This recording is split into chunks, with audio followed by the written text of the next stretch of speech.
Welcome. My name is Silas, and in today's short talk, I want us to talk about socialism and how it's creeping into our society.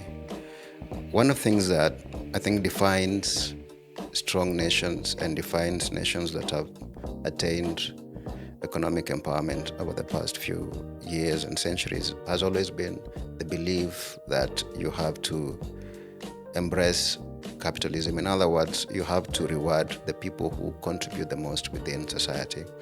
And trying to redistribute wealth or in any way, shape, or form always results in people taking advantage of others. And it's for that reason that I believe as a country we are failing a lot when it comes to failing to recognize that society is going to have joyriders, and those people are going to take advantage of others. So take an example of the affordable housing, for example, which is well intended. You want to build houses, you want everyone to live in a dignified form. But then what you're doing is you are taxing those who are working, and taking money from them and giving to the ones who don't have. And then what that does is going to reward people not really working, and that is the major challenge associated with these kinds of socialist policies where you are redistributing, so giving the people who, in a word which might not be really sensitive, but I think the truth is the failure to giving people who don't deserve, in a way. And so we are getting there where politicians want to pander to the masses, so they want to give them free things.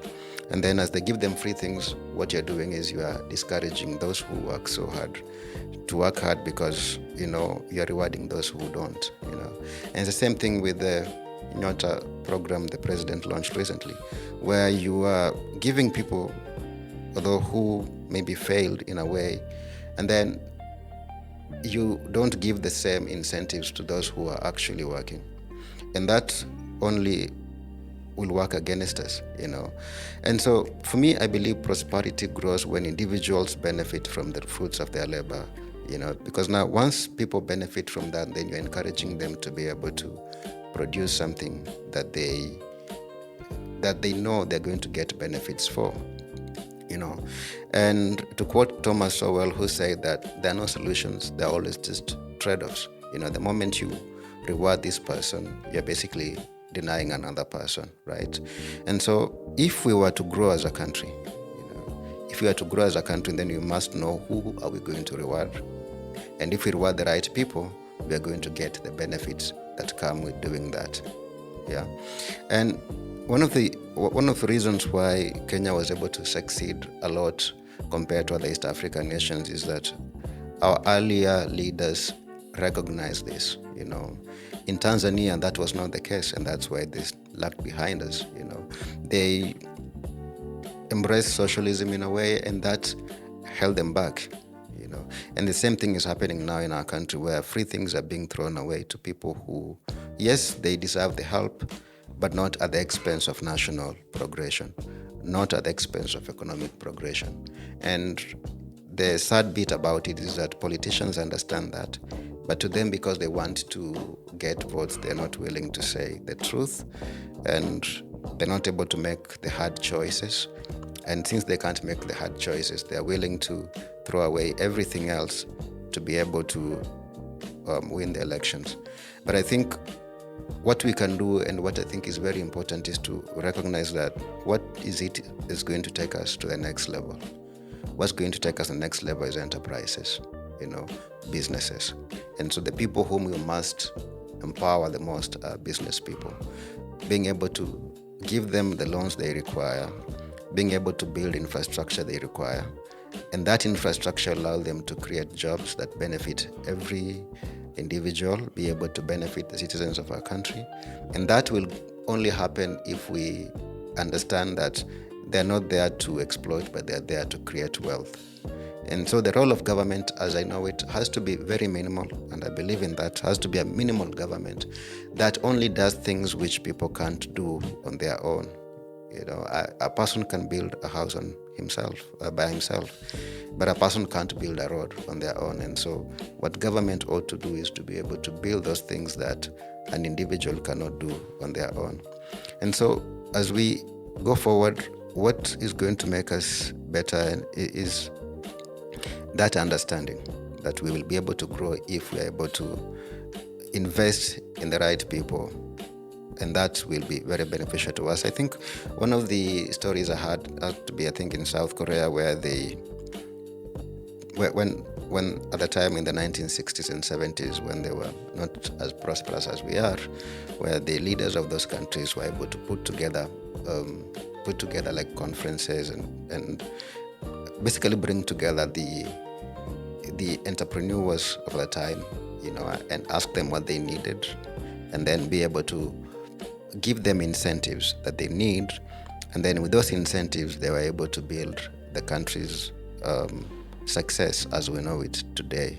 Yeah, and the same can be done in our country, but we must know where to invest our money, whom to give our money, and that will be able to do it. Now, as someone who is very specific on a small government, is that we live in a world where we want government to do everything, which, of course, as I mentioned earlier, is just a trade-off. The moment you want it to do everything, then what are you doing to the people? Are they doing something in return?